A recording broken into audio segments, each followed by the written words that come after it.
الحمد لله رب العالمين والصلاة والسلام على المبعوث رحمة للعالمين نبينا وحبيبنا محمد وعلى آله وصحبه ومن تبعهم بإحسان إلى يوم التناد bandiraɓe julɓe tedduɓe moƴƴuɓe on calminama on juurama on mantama en garte darsu men hayyo korka hande ko sappo yaawa balɗe nayyi walla joyi heddi ha golle men ɓamte to jomiraɗo tedduɗo o tedduɗo ene foti teddineɗo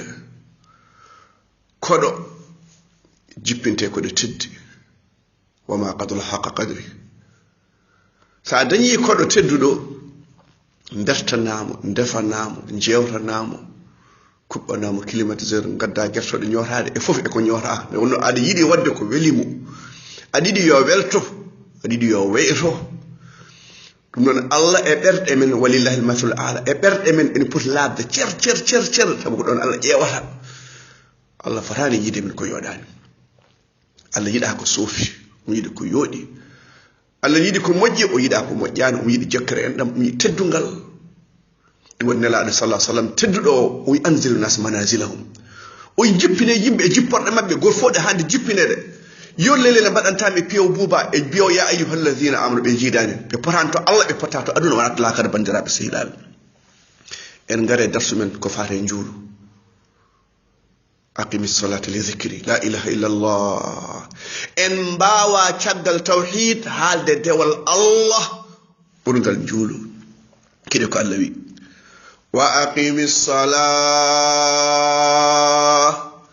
wa aqimi salata inna salata tanha anil fahsha'i wal munkar ولذكر الله أكبر والله يعلم ما تصنعون لا إله إلا الله محمد رسول الله ndarne njuulu waktuji ɗi fof njuule nde wonno njuule ene safra ene itta geɗe pankare a yiha neɗɗo ene yaha jama ɓernde makko ne ñiiɓe jama ene yiɗi jama ene yewna jama omo waɗa geɗe pankare ene jeeya e sakkoroɓe ɓuuɓri Allah ñande darnge ñande ganduɗa ɓuuɓri Allah sona ɓuuɓri makko on mo ganduɗa ɓerdum ko jama woni so yalti jama o yewna jama o rutto jama o to nan doga jama yiɗa jama wo hum yanhawna anhu yanan omo doga jama on haɗa yimɓe yaade jama wala hawla wala quwwata illa billah dewal Allah fof ko battintaneɗo korka ene haɗa seyɗane asakal ene laɓɓina jewdi makka hakkude hajjo bakkar yaafe ɗon ha laaɓa hakkude umra bakkar yaafe ɗon hakkude aljuma bakkar yaafe ɗon njuulu noon haɗata ko geɗe pankare bandiraɓe sehilaɓe enan ciftora Allah zicre mawɗo o fof ko ciftora Allah nde jaaɗa galle ma fof jaaɗa jama ma fof jaaɗa wuuro mon fof ma taw ɗon jama ma taw Allahu akbar as-salatu khairu minan nawm ummoɗa hakkude jamma juulana jomiraɗo subhanahu wa taala wa aqimi salata li dhicri ndeysan ɓen siftoroɓe Allah jejjitani Allah ɓen ɗo jeeyi juulu bandiraɓe sehilaɓe enam Abu Hurayrata o wi giɗoma al Mustafa sallallahu alaihi wasallam wi jiyaɗo idoto hasbede janggo fof bandiraɓe sehilaɓe e dewal Allah ko njuulu so njuulu ngu selli ko heddi ko selli so njuulu ngu boni fof boni so tawi farilla o timmani jomiraɗo de haalata wiye ƴeewe jiyaɗam somo jogui nafilaji somi jogui nafilaji ɗi timmete farillaji timma wala hawl so timmani noon so ɗi timmi ko heddi fof newima moƴƴi so njuulu ngo boni noon wala hawla wala quwwata illa billah wona yimɓe farilla mum timmani ala ka haali naafilo emin kaala hen sadio koko Shuayb wi ko annabi Shuayb alayhi salam in uridu illa al-islah ma stata'tu ceerno ma woni janginoma no julduɗa no korduɗa no calliginirɗa on woni ceerno ma sa sohli Allah tan Allah onon jiɗɗa sohlani kada waɗa biyeji avion ngaji aɗa doga ɗon ɗo wuro mon ɗo ceernan ɗon omo wawi sari joɗɗa ɗon o jangguinma no dewruɗa Allah o jangguinma fatima wallahi sen kaɗanima koye men eɗen gandi heɓe faati jom cellani fatiha cellani nas sellani falak sellani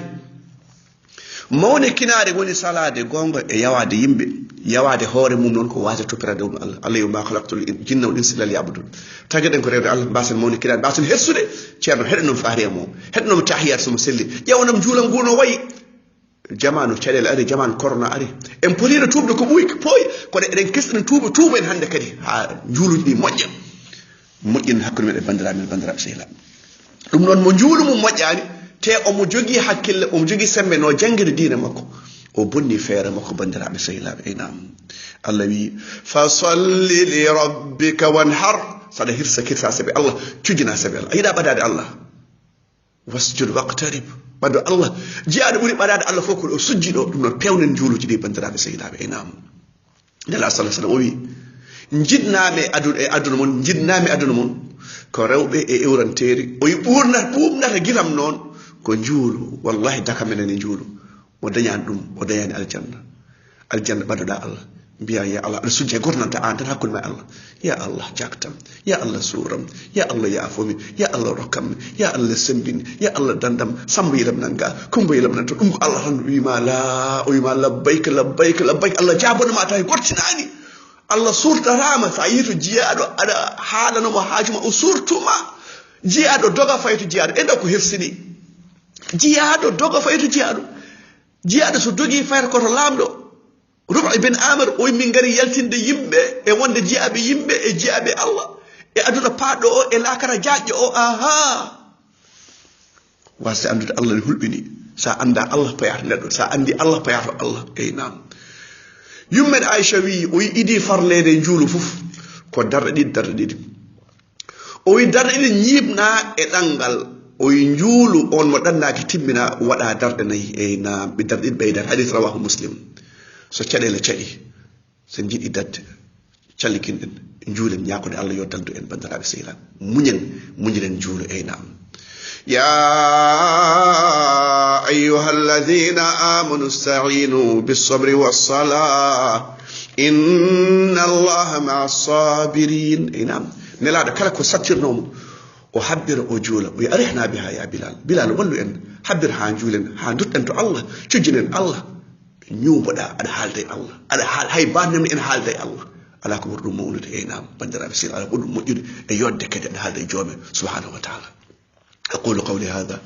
wa astaghfiru li wa lakum fastaghfiru innahu ghafurur rahim